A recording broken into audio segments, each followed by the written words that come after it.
So behaviour-based robots. I was hoping this works. I was playing table tennis with a mate of mine about a year ago, and they shifted us from a nice small room to a really large room.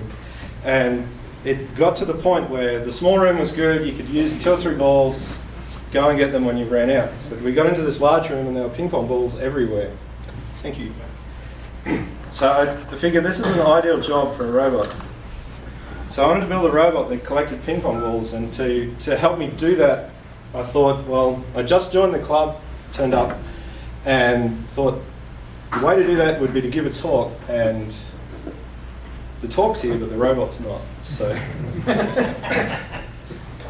to build a robot that collects ping pong balls, we need a few things. We need to be able to see the balls, so I'll need a camera for that. That's next. I want to bring the balls back once I collected them, so I'm looking at localization.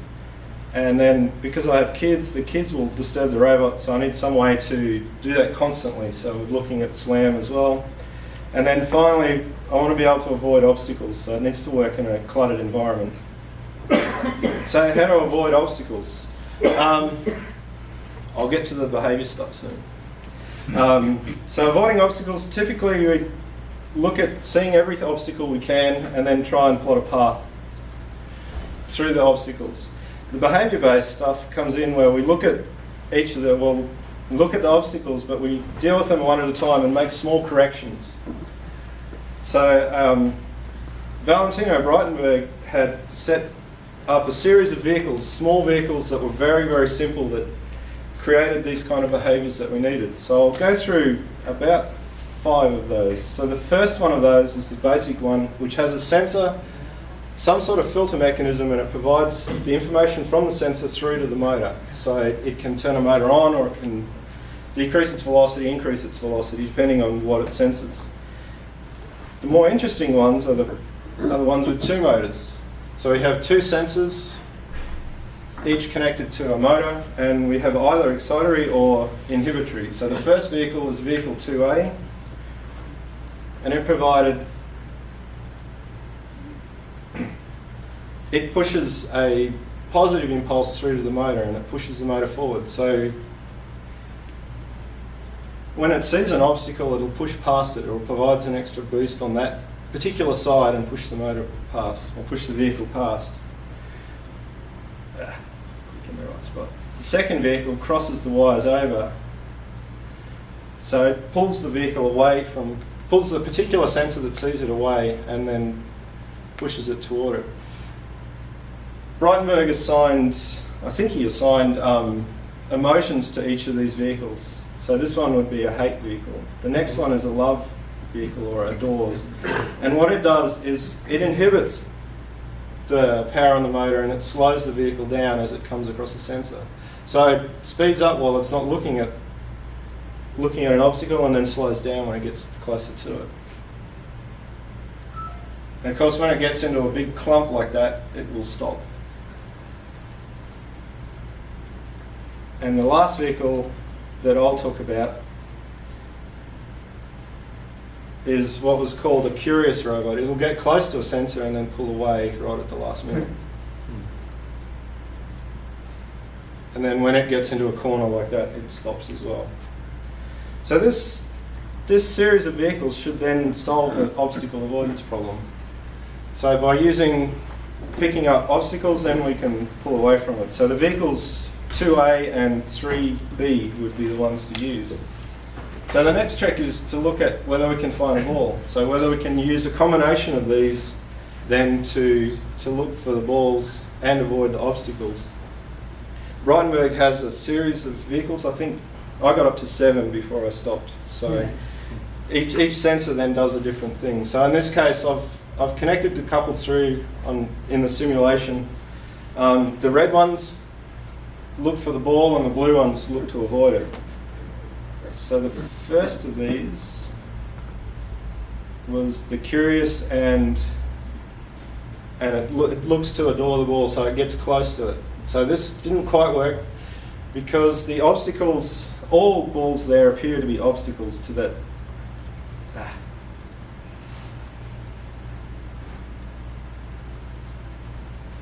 all walls appear to be obstacles, so it tries to avoid it. And then with this one, where it's looking to rush the obstacle to avoid it, when it locks into an obstacle, it drives over the top of it. So that doesn't quite work. So what we need is some way to determine which of those behaviours has precedence. So Rodney Brooks had written something in, was it 1985, that had talked about what was a traditional model, which is this one, where all of your sensors feed to a sensory processor. It walks through, determines a world model, and then builds a path, plans a path, and then sends controls through to your motor. What he thought instead was, if you've got something that works, like the behaviours, then use that as your base and then add a new level of sensors over the top, and this series of sensors should then override your basic behaviour. So I've fudged together one, and it will look for the ball, and then for the most part it's looking to avoid the blue dots, and then when it sees a red dot it'll try and drive over it. So the dot up the top was too far out of its range, so it walked right past it. So where we got stuck in the corner before, we can also add a planning stage over the top, which will look at our readings from the sensor. If we've been sitting for too long, we can then adjust the inputs to our motor and either back out and turn around, keep on moving. And we've seen the vision one. With that, I wanted to add the SLAM, the localization, and so forth. So we feed vision into the SLAM, the sensory data from our sonar in, and that overrides our basic behaviours as well. And finally, we can add planning to that as well. So there are two papers that I used for this. One was the Rodney Brooks's paper, which is a robust, can't quite read that, I'm guessing. I'll put links up on the wiki and we can get to it that way. And the other one, oh, that's a better one. The other one was Breitenberg's book, which someone got out of the library for the last 3 months, so I haven't been able to, otherwise had a copy to show you. So I'll put all this stuff up on the wiki. So short and sweet talk. Oh, okay. Thank you. Because I didn't have a robot. But yes, questions, Camp. Is that an actual simulation? Yeah, it's a little 3D simulator, and then you get enough information to build basic objects, join them together, build springs. The wheels and the sensors are all connected to that block by a spring simulator, and can provide velocities and so forth to that. I'll put a link to that on the wiki as well. It's called Breathe. It has its own language, and it uses Python as well if you use Python. So I saw another hand. Question. Yeah. I guess you picked up this topic is kind of very interesting, but the two papers you referenced to are fairly old. Yeah, they're very old. Is there any reason I you kind of? I haven't seen any new ones, but there probably are. I haven't really searched that deeply for them. Did you have much background in robotic behavior or kind of study? Well, essentially, this is a lecture one of my lectures gave. He introduced it, and I sort of took the glean off it, what I thought was interesting off the top, and went through with that. Do you know any people or group around here doing that kind of study? No, I've only been here a couple of years, so I'm not fully grounded yet. Okay, thanks. Sorry, Dr. Ed, did you have a question? Yeah, I'd like to know if you plan to actually embed this paradigm in a robotic device you're building. Yes. Besides the simulator. Okay. Yeah. Question 2, how do you think you might extend this? Well, the next stage after this is there's an on-intelligence book. I can't remember the guy that wrote it now. Stephen Hawkins? Stephen Hawkins. His model, Jeff Hawkins, that's right. His model sort of parallels this, I think, and I was looking to go in that direction next. So my stages were those first three. I've got a base built, and that's as far as I've got. So I want to have that done by the end of the year, I'd hoped. I wanted to have it done by now, but kids have gotten in the road. But yeah, that's my ultimate game. I want to get the vision. Vision is next. Then friends of mine from uni had done a lot of research on SLAM, so I want to incorporate that, and then the next Can you stage tell is... people what SLAM stands for? Oh, okay. SLAM is simultaneous localization and mapping, and that will be another talk, hopefully longer than this one. Yep. So hopefully you'll have more than one behavior. Yes. So the robot's multifunctional, then you'll have multiple behaviors. How do you intend to either coordinate or switch back and forth? How are you going to decide which behavior is most appropriate for a given situation? Right. That's a good Not to question. put you on the spot. It depends on the situation, I guess. In this case where I'm looking for balls, the overriding behaviour is going to be the obstacle avoidance, and then looking for the ball. So if there's an obstacle in front of you, then that's what you're going to, that's the behaviour you're going to run first. Getting stuck and will be the next layer, is getting out of that and then finally chasing down the ball. So how might you apply this to where's camp? What is The table bot the challenge. table? Yes. Okay, well, table-bot challenge, your base behaviour is moving around. Your next level is Go ahead. is not running off the table. So when you get sensors firing when you hit the edge of the table, you want to back up. So that wants to override your forward motion. When you're coming to look for a block, then if you see the block, you want to drive toward that. So you want to get some kind of angles heading toward that. So that wants to push you forward. Of course, if you hit the edge of the table, then you've got to drop that one straight away and back up again. And then the next stage where you're trying to drive that into a box, you have to locate the box and go from there. That guy's been very Yep, sorry. So you've done nothing but simulations so far? Yeah, this is as far as I've got. I've built Lego-based robots, but my that was when I had access to that. The NXT or the earlier ones? It was RCX. RCX line follower works really well. We can set up. I was teaching RoboCup Junior in Australia, and this is the basis of all that. Soccer and line following based on these simple behaviours. So. Have you implemented the Brattenberg series or some part of it in the RSX? In the RCX, yes, you set up there's two tasks side by side. The first task looking at one sensor and driving one motor, the other task driving the other motor, and a basic line follower then looking for change in light and dark. If you've got two light sensors, you can you set it up. Which one would be the best? The 2B one, where you've got where it's essentially hating the line. So anytime it touches the line, it pushes the opposite motor and the opposite motor or the same motor. I can't remember off the top of my head which way it goes, but it's not difficult at all with the old one. I'm not sure about the new one. I haven't played with the new. The problems I've found with the new kit is they only give one sensor of each kind. So Yeah. from a Brattenberg point of view, you're stuck at 1A. Yeah, pretty much. Yeah, I had a multitude of sensors, so I could get around that. So I'd like to recommend an alternative to Jeff Hopkins' book on Sure. intelligence. Yep. The book I came across, a couple of them I thought were really biblical proportions in the robot community. Others who have been doing this a long time can correct me. I thought were a pair written by Rolf Pfeiffer, P-F-E-I-F-F-E-R. This first one is called Understanding Intelligence, written in the mid-90s. And then last year he wrote one called How Our Bodies Shape Our Thinking. Yeah. And the foreword to that book was written by Rodney Brooks. Right. Oh yeah. Yep. Really, really compelling, basic, fundamental stuff. And he starts off with the Brattenberg. Yeah.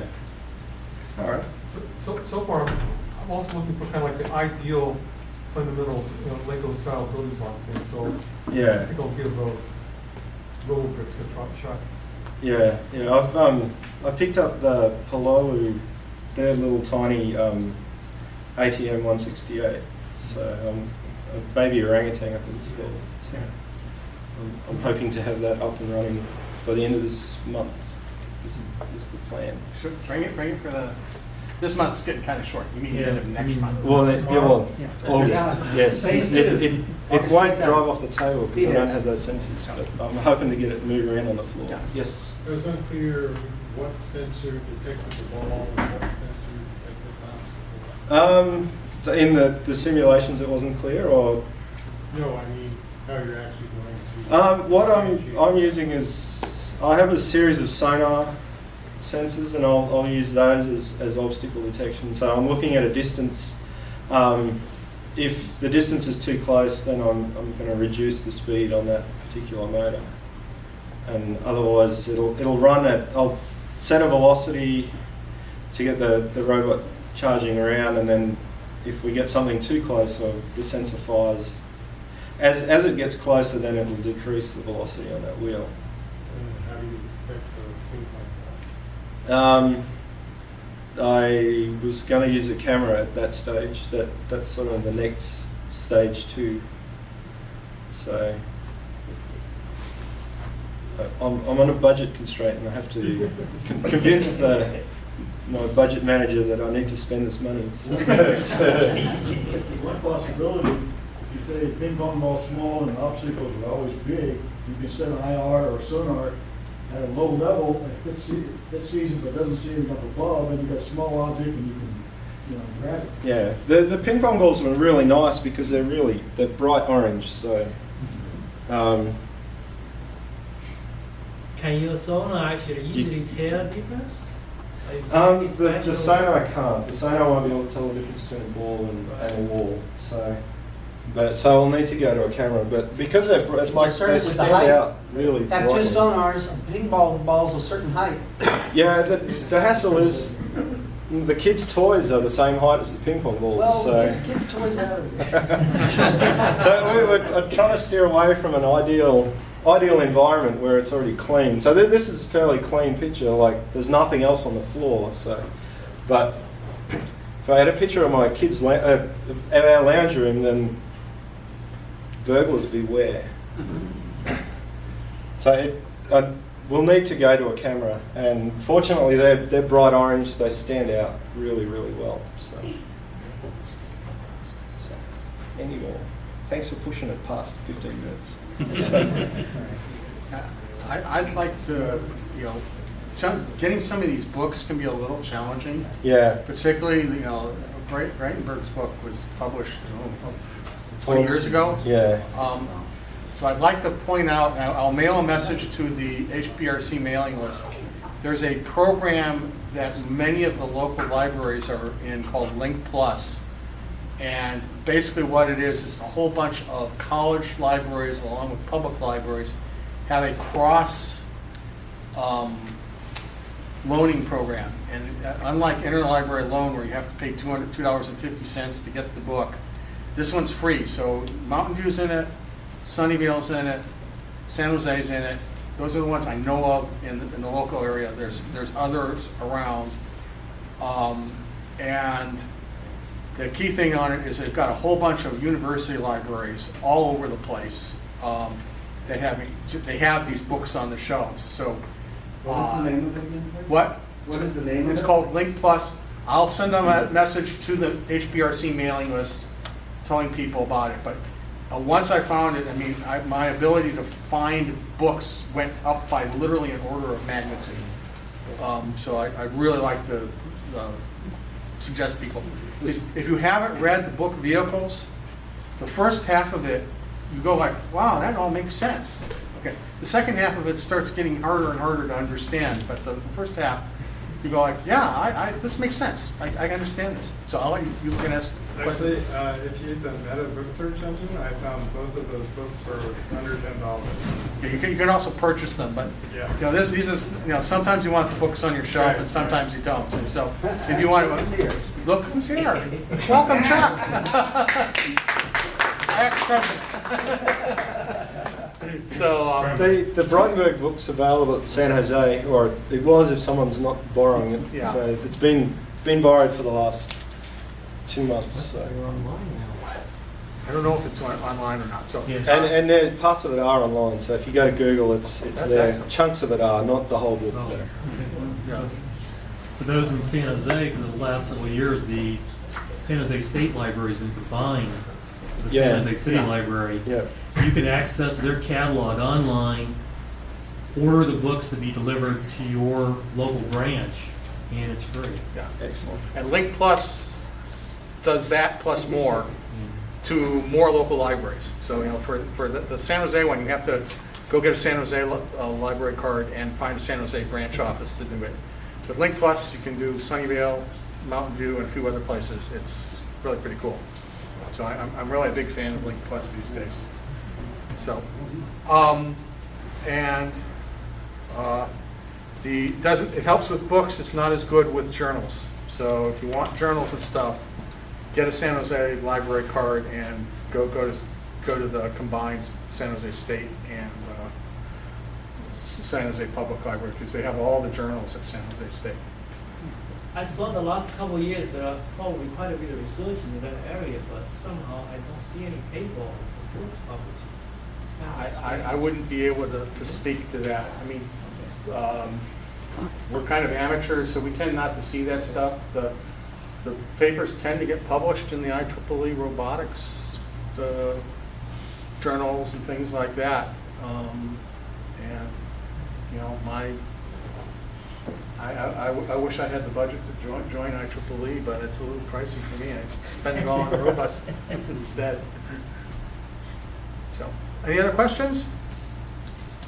Okay, so thank you very much. In any shape, Yes. running or not, Yes. next time. Yep. So now we're going to go